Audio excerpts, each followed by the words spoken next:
ഈ ഒരു ആപ്ലിക്കേഷൻ ഇതുവരെ നിങ്ങളുടെ മൊബൈലിൽ ഇല്ലെങ്കിൽ ഉടനെ ഇൻസ്റ്റാൾ ചെയ്യുക.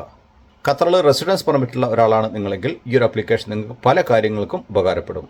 നമ്മൾ നാട്ടിലേക്ക് പോകുമ്പോഴും നാട്ടിൽ നിന്ന് തിരിച്ചു വരുമ്പോഴും ഖത്തറിലെ എയർപോർട്ടിൽ നമ്മൾ എമിഗ്രേഷനിൽ നമ്മൾ ഈ ഗേറ്റ് വഴി കടന്നു വരാറുണ്ട്. ഈ ഗേറ്റ് വഴി നാട്ടിലേക്ക് പോകുമ്പോൾ ഈ ഗേറ്റ് വഴി നമ്മൾ കടന്നു പോകാറുണ്ട്. തിരിച്ചു വരുമ്പോൾ ഈ ഗേറ്റ് വഴി നമ്മൾ കടന്നു വരാറുണ്ട്.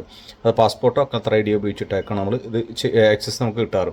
ഇനി അതിനും പുറമെ ഖത്തർ ഐ ഡിയും പാസ്പോർട്ടിനും പുറമെ നമുക്ക് ഖത്തർ ഡിജിറ്റൽ ഐഡൻറ്റിറ്റി QDI എന്നുള്ളൊരു ആപ്ലിക്കേഷൻ ഏകദേശം ഒരു 2 വർഷം മുമ്പാണ് മിനിസ്ട്രി ഓഫ് ഇൻറ്റീരിയർ ഈ ഒരു ആപ്ലിക്കേഷൻ ഒഫീഷ്യലായിട്ട് പുറത്തിറക്കിയിട്ടുണ്ടായിരുന്നത്. ഈ ആപ്ലിക്കേഷനിൽ ഇപ്പോൾ ട്രാവൽ ഡോക്യുമെൻറ്റ്സ് എന്നുള്ളൊരു ഓപ്ഷൻ ലഭ്യമാണ്. ഈ ആപ്ലിക്കേഷൻ നിങ്ങളുടെ സ്മാർട്ട് ഫോണിൽ ഇൻസ്റ്റാൾ ചെയ്ത് കഴിഞ്ഞാൽ ആപ്പ് സ്റ്റോറിലും പ്ലേ സ്റ്റോറിലൊക്കെ ഈ ഒരു ആപ്ലിക്കേഷൻ ലഭ്യമാണ്.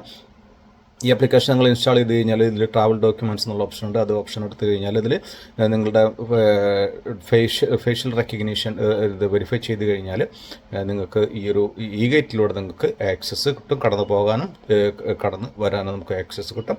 ഇതൊക്കെ നമ്മൾ യാത്രയൊക്കെ ചെയ്യുമ്പോൾ മൊബൈൽ നമ്മുടെ പാസ്പോർട്ടും നമ്മളെ ഖത്തർ ID ഒക്കെ നമുക്ക് സുരക്ഷിതമായൊരു സ്ഥലത്ത് വെക്കാം. അപ്പോൾ ഞാനൊക്കെ യാത്ര ചെയ്യുന്ന സമയത്ത് ഈ ഗേറ്റിൻ്റെ ഒക്കെ എടുത്ത് ചെയ്യുന്നത് കഴിഞ്ഞാൽ നമ്മൾ പാസ്പോർട്ട് എവിടെ വെച്ചത് ഖത്തർ ID എവിടെ വെച്ചെന്നുള്ളത് ഭയങ്കര കൺഫ്യൂഷൻ. ചിലപ്പോൾ ബാഗിലായിരിക്കും, പോക്കറ്റിലായിരിക്കും. അങ്ങനെ ഒരു കൺഫ്യൂഷൻ ഒഴിവാക്കുക. എന്തായാലും മൊബൈൽ എല്ലാവരുടെയും കയ്യിലുണ്ടാകും.